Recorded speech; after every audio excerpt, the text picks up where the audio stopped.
Boa tarde a todos. Não for aberta a sessão. Nós temos aqui para discussão o primeiro processo que está com vista com o Dr. Davison, é o 368-72. Vossa Excelência tem a palavra, doutor. Senhor presidente, eminentes pares, ilustre representante do Ministério Público, o voto, eu estou trazendo um voto muito curto, muito simples, só que estou só terminando, aí falta uma frase final, mas é o seguinte: a declaração de voto, porquanto, em regra, eu lendo o artigo já ontem na sessão, particularmente eu não tenho dúvida de pensar assim como o eminente colega, o doutor Hélio, no sentido de que o acesso, ele de fato é livre. E partido, coligação, Ministério Público, enfim, quem tem legitimidade, de fato pode requerer os dados da pesquisa. Ocorre que, na questão posta, nós temos algumas particularidades que precisam ser apreciadas. Primeiro, a mesma coligação, ela havia entrado com uma ação, ingressado com uma ação que objetivava a suspensão da pesquisa. Ela não logrou êxito, já na liminar, né? E a alegação era o seguinte: ao que tudo indica, não será efetuado em todos os colégios eleitorais do município, né? Não há indicação da fonte pública dos dados utilizados e o questionário não veio acompanhado do disco. A juíza rebateu todos os pontos, né? Dizendo que em nenhum momento da resolução 23.453 obriga que a pesquisa se dê em todos os bairros do município. No segundo motivo, friso oportuno que não há qualquer evidência, aliás, isso nem sequer foi aventado na exordial, que a localidade Sanga do Engenho tenha sido deixada de lado por razões particulares. E terceiro, a fonte pública para tratamento de dados foi sim devidamente referida pela parte demandada. Os dados foram extraídos do Tribunal Regional Eleitoral e do Instituto Brasileiro de Geografia e Estatística. Então, esta foi a liminar, que depois foi confirmada. A sentença definitiva confirma integralmente os argumentos da liminar. Essa sentença transitou em julgado. Foi publicado no dia 1º, teve a eleição. No dia 3, eles ingressaram com um pedido requerendo os dados da pesquisa. Então, se não tivesse ocorrido tudo isso aqui, ok. Mas qual é a minha preocupação? Que nós vamos ingressar com uma ação, não recorremos do seu resultado e depois vamos ingressar com uma outro tipo de ação. Então, nesse caso específico aqui, não caberia multa. Multa na civil não cabe. Caberia o quê? Criminal? Criminal é privativo do Ministério Público. Então, no caso específico, considerando ainda que um requisito essencial seria a juntada da própria pesquisa que não foi feita, então, neste caso específico, eu só estou trazendo a declaração de voto, porque numa outra situação, que não tivesse essa peculiaridade, eu vou votar no sentido de que todo mundo tem acesso. Agora, no caso específico, considerando essas circunstâncias, eu entendo realmente que deva ser prestigiada a decisão de primeiro grau. Por essa razão, de início, o meu entendimento, como disse, é de que é necessário, a rigor, meu entendimento de que não é necessário a rigor que os partidos ou coligações declinem o motivo para obtenção de acesso ao sistema interno de controle, verificação e fiscalização da coleta de dados de pesquisa. Todavia, no caso telado, há particularidades que me levam a acompanhar o voto do eminente relator. Ocorre que já houve decisão transitada e julgada em processo cuja coligação é do povo, hora recorrente, que pugnava pela suspensão da divulgação do resultado da pesquisa. Ademais, na seara da representação eleitoral, o cível não comportaria aplicação de multa. De outro vértice, eventual alegação de pesquisa fraudulenta somente poderia ser averiguada em sede de ação penal pública, que é prerrogativa privativa do Ministério Público. Por derradeiro, o registro que na questão posta deslinda a coligação recorrente nem mesmo juntou cópia da publicação da pesquisa que objetivava analisar. Requisito essencial e imprescindível. Assim, a extinção do presente feito revela-se a medida mais razoável, feita as particularidades da questão posta em apreço. Acompanha o voto lançado pelo eminente relator com os acréscimos ora declinados. Então, Eu não tenho dúvida nenhuma que o argumento é muito forte do voto divergente, argumento que eu concordo e que eventualmente poderia até defender em outras situações. Agora, no caso específico, entendo preponderante e fundamental preservar a decisão da juíza de primeiro grau, pelas particularidades aqui postas, no que, aliás, houve o reforço do Procurador Regional Eleitoral, que vem no mesmo sentido. É como voto, senhor presidente. Discussão?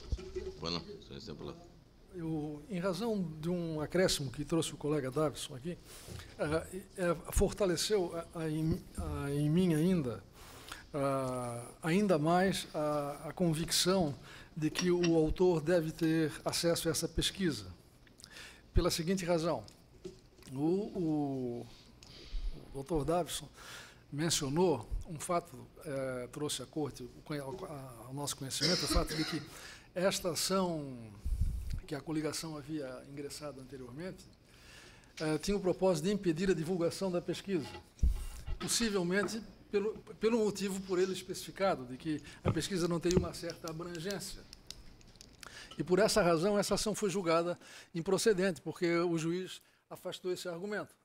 Mas o artigo 13 da resolução do TSE diz o seguinte: mediante requerimento ao juiz eleitoral, o Ministério Público Eleitoral, os candidatos, os partidos políticos e as coligações poderão ter acesso ao sistema interno de controle, a verificação e a fiscalização de coleta de dados das entidades e das empresas que divulgarem pesquisas de opinião relativas aos candidatos e às eleições, incluídos os referentes à identificação dos entrevistadores, e por meio de escolha livre e aleatória de planilhas individuais, mapas ou equivalentes, confrontar e conferir os dados publicados, preservada apenas a identidade dos entrevistados. Ou seja,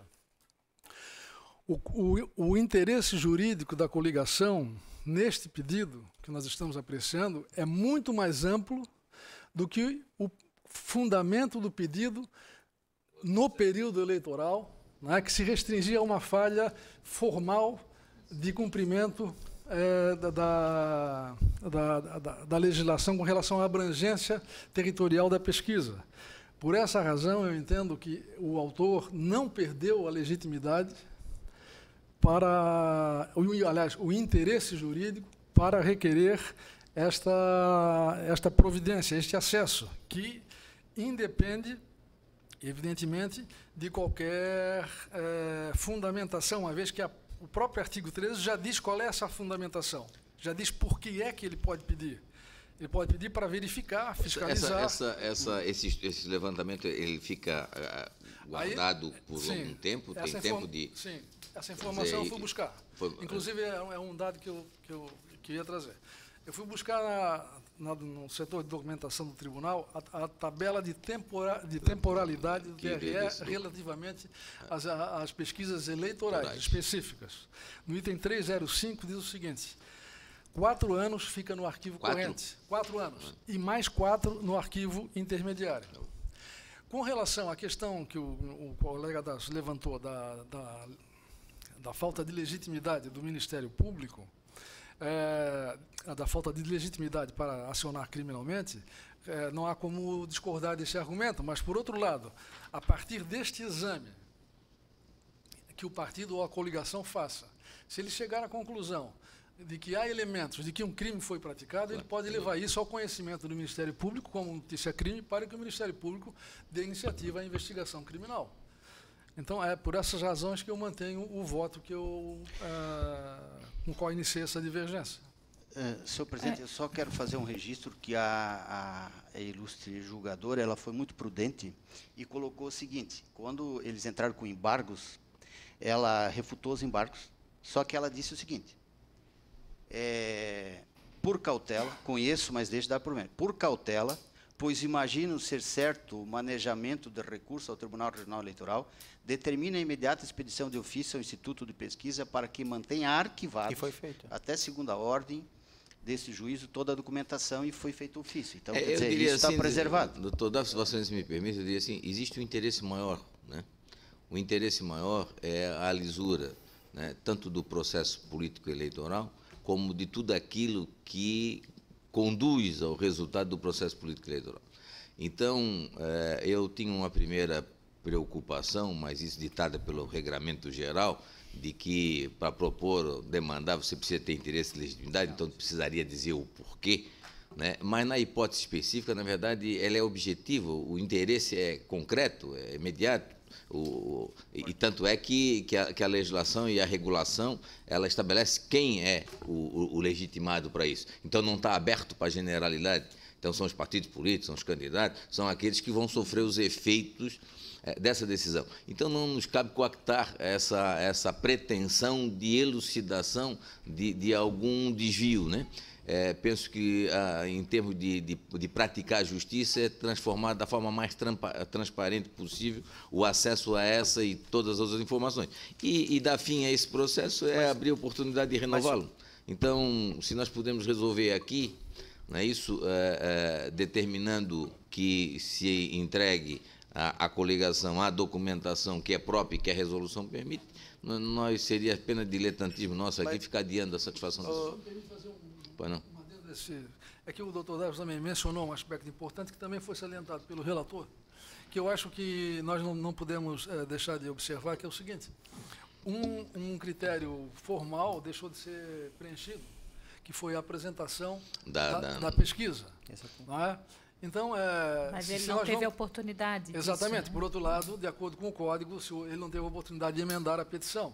Então, a minha sugestão seria de que nós reconhecendo, se formos julgar agora, e se o encaminhamento for no sentido de reconhecer, dar provimento ao recurso, seria no sentido de transformar esse julgamento em diligência para que o juiz oportunizasse a apresentação a apresentação do documento e depois conheça. Não, doutor, senhor presidente, só alguns esclarecimentos. Nós não podemos chegar no horário da transferência de posse, porque senão o eminente desembargador vai pensar que eu estou adiando isso. Não, exatamente. Primeiro, eu não mencionei no voto essas questões que o doutor Davison trouxe através de documentos, porque, primeiro, como o doutor Hélio bem observou, e eu tentei destacar no voto, sequer veio a pesquisa, sequer veio a primeira sentença que deu causa a essa ação, simplesmente, e aí é que vem o meu receio, eu evidentemente que respeito demais o voto do doutor Hélio, mas a minha temeridade aqui é abrir um precedente da seguinte forma: vai sair uma pesquisa, aí a pessoa, o partido, enfim, entra com uma impugnação com relação à pesquisa. A pesquisa é declarada válida. Não há nenhum ato irregular que diga que essa pesquisa foi feita... Mas é que ela está jungida à impugnação feita. Depois disso, sem qualquer justificativa, não se falou em problema civil, não se falou em problema criminal, não se falou em nada. Simplesmente vim dizer, não, então eu quero saber como é que foi feita. Depois de um pleito eleitoral, fosse até antes do pleito eleitoral, para poder ver se é exigência fazer em todos os bairros, em todas as zonas eleitorais, tudo bem. Agora, depois... Mas o primeiro pedido, que era um pedido de impugnação da divulgação, ele tinha que fazer apressadamente. Obrigado. Ele não tinha como requerer primeiro para depois instruir, porque daí já estava divulgado, já tinha passado. Então, eu acho que realmente... Acho que o doutor Hélio foi feliz nisso. Eu acho que a informação do objeto da primeira ação trazida pelo doutor Davison só reforça que realmente ele mantém eu acho que nós já estamos bastante resolvidos em relação a essa questão. Eu também me convenço de que, se tratando dessas pessoas que são as legitimadas, não tem o que esconder e não tem o que omitir. E qualquer investigação que elas queiram fazer em relação àquilo que foi produzido, elas têm o direito, né, constitucional de fazer. Então, eu pediria a vênia ao eminente doutor Wilson Pereira para acompanhar o doutor Hélio, mas no sentido de nós já resolvemos aqui, não tem nada de emendar, nem dar, já resolvemos tudo, porque se quem pode mais, pode o menos, se tiver que ainda juntar, então eu já estaria julgando favorável. Nós sabemos qual é a pesquisa, né? Mesmo porque a pesquisa... Sim, porque ela é indiscutível, na verdade. A existência dela é indiscutível. Então, no sentido aqui... Então, nós temos o voto aqui. Vossa Excelência mantém, daí depois não está. Então, nós temos 2 votos aqui. Eu estou acompanhando a divergência. Eu acompanho também a divergência inaugurada pelo doutor Hélio. Eminente desembargador também. Desembargador. Não, eu já declarei o voto, acompanho o relator. Pois não. Então, por maioria de votos. Senhor presidente, eu peço licença aqui. Eu quero agradecer a Vossa Excelência, né, a compreensão e o comparecimento para completar esse julgamento, e também a eminente doutora Ana Blasi, né, que gentilmente cedeu o assento que lhe é de direito. Né, Vossa Excelência está convocada a continuar aqui conosco. O número 2 da pauta é a propaganda partidária, é 202/2017. Doutor Davison tem a palavra. Pois não. Senhor presidente, eminentes pares. Só antes, eu vou dar a presença aqui dos nossos eminentes desembargadores, Marco Túlio Saturato, que é uma honra muito grande, né, e é ladeado por não menos honroso desembargador que, né, enobrece a nosso Tribunal de Justiça sobremaneira. Cumprimento a Vossa Excelência, doutor Peregrino também, satisfação em tê-lo aqui. Pois não, doutor? Sem dúvida, é uma honra, uma satisfação. Nós temos aqui o pleito do Partido Trabalhista Brasileiro, PTB, para a inserção dos programas no primeiro semestre do ano seguinte. E há aqui a certidão da cessão de partidos políticos e apuração da eleição, que consignou que o partido tem direito a 10 minutos. Há também, em virtude do número de deputados eleitos, elegeu 2 deputados federais no pleito de 2014. Então, foi produzido um quadro com os minutos, os horários das propagandas, totalizando os 10 minutos por 20 inserções, totalizando os 10 minutos em virtude do número de deputados federais. O quadro foi apresentado e o partido deve, com antecedência, depositar o programa. Por essa razão, senhor presidente, eu manifesto pelo deferimento do pedido formulado pelo Partido Trabalhista do Brasil para a veiculação das inserções no primeiro semestre de 2018, observando-se a tabela que consta aqui do processo. É como voto, senhor presidente. Em discussão, Vossa Excelência. Todos de acordo, está aprovado. Temos o próximo também, que é da relatoria do doutor Davison, que é o 384. Vossa Excelência também tem a palavra. Em relação à análise do processo anterior, só que aqui é o Partido Republicano da Ordem Social, que possui 11 deputados federais eleitos no pleito de 2014. Por essa razão, ao invés dos 10 minutos, eles têm direito a 20 minutos. Também há o quadro demonstrativo dos horários, a razão pela qual também estou votando pelo deferimento do pedido formulado pelo Partido Republicano da Ordem Social, PROS, para a vinculação de inserções do primeiro semestre de 2018, também observando-se a tabela acima exposta. É como voto, senhor presidente. Foi na discussão, voto, Sua Excelência. Senhor presidente, perdão. Eu só gostaria de fazer um registro muito rápido, porque sei que já temos a próxima sessão, estou saindo de férias. Retornarei só em 17 de abril.